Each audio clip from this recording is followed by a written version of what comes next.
నమస్కారం NSTV news కి స్వాగతం. నా పేరు సంధ్య. ముందుగా వార్తల్లోని ముఖ్యాంశాలు. బీసీలకు విద్య, ఉద్యోగ, రాజకీయ రంగాలలో 42% రిజర్వేషన్లు కల్పించిన చారిత్రాత్మక నిర్ణయానికి సీఎం యనుమల రేవంత్ రెడ్డికి, రాష్ట్ర మంత్రివర్గానికి మరియు వర్ధనపేట ఎమ్మెల్యే కేఆర్ నాగరాజుకి కృతజ్ఞతలు తెలియజేస్తున్నామని వర్ధనపేట మండల పార్టీ అధ్యక్షుడు Eddu Satyam, town president Maisa Suresh, AMC chairman Narukudu వెంకటయ్యలు ప్రకటించారు.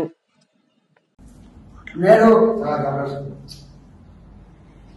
బీసీలకు విద్య, ఉద్యోగ అవకాశాలలో మరియు స్థానిక సంస్థల ఎన్నికలలో కూడా 42% రిజర్వేషన్ అమలు చేయాలని చెప్పి కాంగ్రెస్ పార్టీ మేనిఫెస్టో పెట్టి, ఆ మేనిఫెస్టో పెట్టిన ఆధారంగా ఆ మాట కట్టుబడి కాంగ్రెస్ పార్టీ ఎప్పుడైతే ఏ మాట అయితే ఇస్తుందో ప్రజలకు ఆ మాట అమలు చేయడం కొరకు ఎన్ని అడ్డంకులు వచ్చినా కూడా, ఎంత కష్టం ఉన్నా కూడా అమలు చేస్తుంది. ఇది కాంగ్రెస్ పార్టీ యొక్క నిదర్శనం. 42% రిజర్వేషన్ అమలు చేయాలంటే 2018 చట్టంలో, 2019 మున్సిపల్ చట్టంలో వాళ్ళు చేసిన గత ప్రభుత్వం కేసీఆర్ ప్రభుత్వం చేసిన చట్టం వలనే ఇప్పుడు 42 రిజర్వేషన్ కు అడ్డంకిగా, పెద్ద అడ్డంకిగా మారింది. దాన్ని కట్టుపుచ్చుకోవడం కోసము బీఆర్ఎస్ పార్టీ నాయకులు గంగుల కమలాకర్ అయితేనేమి, బీఆర్ఎస్ గతంలో పనిచేసిన శాసనసభ్యులు కావచ్చు, ఎంపీలు కావచ్చు, ఎమ్మెల్సీలు కావచ్చు, అలాగే వల్ల బీసీలకు నష్టం జరుగుతుంది. మీరు 50% గెజెట్ ప్రకారము మీరు 50% పక్కన పనిచేస్తున్నారు, నష్టపోతుందని కేసీఆర్ వ్యతిరేకించకపోవడమే కాక ఇప్పుడు కూడా అన్ని పార్టీలో మేధావులు కానీ, అన్ని రాష్ట్రంలో యొక్క ప్రజా సంఘాలు కానీ, పౌర సంఘాలు కానీ, మేధావర్గం కానీ మొత్తం కూడా 42% రిజర్వేషన్ అందరూ సబ్సిడీ చేస్తూ ఉంటే కూడా బీఆర్ఎస్ పార్టీ నాయకులు నేను చేసిన తప్పిదం ఎక్కడ బయటపడతారన్న ఉద్దేశంతో వాళ్ళు మాట్లాడే పేపర్ల ప్రకటన మాత్రమే మాట్లాడుతున్నారు తప్ప వాళ్ళు కనీసం బీసీ రిజర్వేషన్ కోసము పాలన చేసే పార్టీ, తెలంగాణలో ప్రభుత్వం చేస్తున్న పాలించే పార్టీ జంతర్ మంతర్లో ధర్నా చేస్తే కూడా బీఆర్ఎస్ నాయకులు, బీఆర్ఎస్ సంబంధించిన ఎమ్మెల్యేలు కావచ్చు, మాజీ మంత్రులు కావచ్చు, వాళ్ళు కన్నెత్తి కూడా చూడలే. మన దేశంలో ఉన్నటువంటి ఒక ప్రతిపక్ష పార్టీలు 100 మంది ఎంపీలు హాజరై మద్దతు ప్రకటించడం జరిగింది.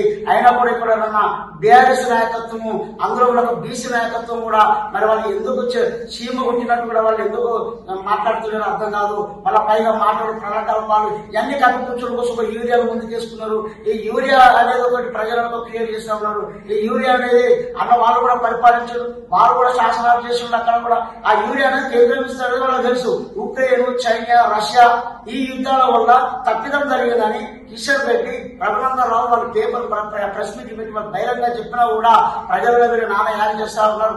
ప్రతి విషయం కూడా నిన్న 42 రిజర్వేషన్ అమలు చేయడం కోసం బీఆర్ఎస్ పార్టీ సంబంధించిన ఎమ్మెల్యేలు అసెంబ్లీలో లేరు. ఎందుకు లేరు?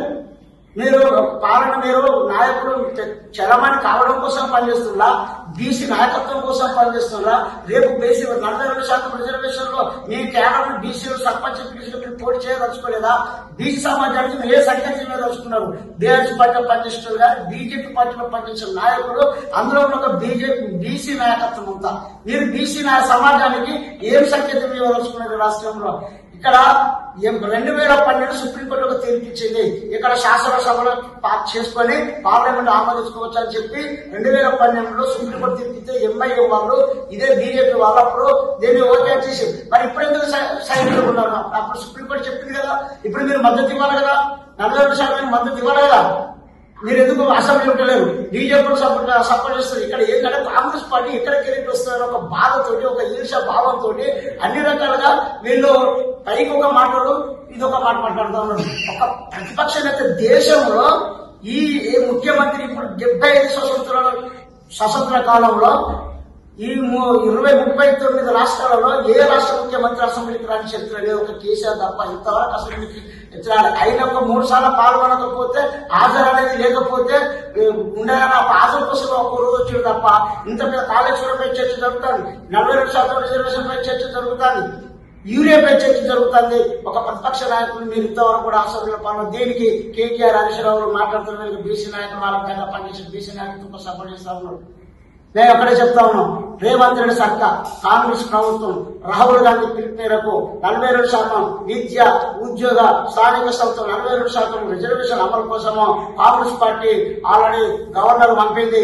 5 గవర్నర్ నుంచి రాష్ట్రపతి పోయింది.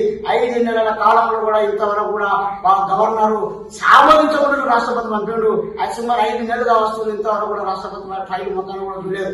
ఏదేమైనా కూడా కాంగ్రెస్ పార్టీ మాట కట్టుబడిన పార్టీ కాబట్టి మేనిఫెస్టో పెట్టిన అమలు చేస్తూ, మేనిఫెస్టో చెప్పని కూడా అమలు చేస్తూ, ఈ బీసీ రిజర్వేషన్ లో కూడా అమలు చేస్తూ ఇవాళ దేశంలో ఎక్కడ చేయని విధంగా ఈ దేశం భారత బీజేపీ 10 రాష్ట్రాలు 16 రాష్ట్రాలు ఉన్నాయి. 16 రాష్ట్రాల్లో కూడా ఈ 42% బీసీల కట్టుబడి చేయలే. కేవలం కాంగ్రెస్ పార్టీ రేవంత్ రెడ్డి సర్కార్ మాత్రమే ఇది బీసీ నాయకత్వం చేస్తుందని చెప్పి మనందరం కూడా బీసీ సమాజం మనందరం కూడా రాహుల్ గాంధీకి, రేవంత్ రెడ్డికి, సోనియా గాంధీ గారికి మనం కృతజ్ఞతలు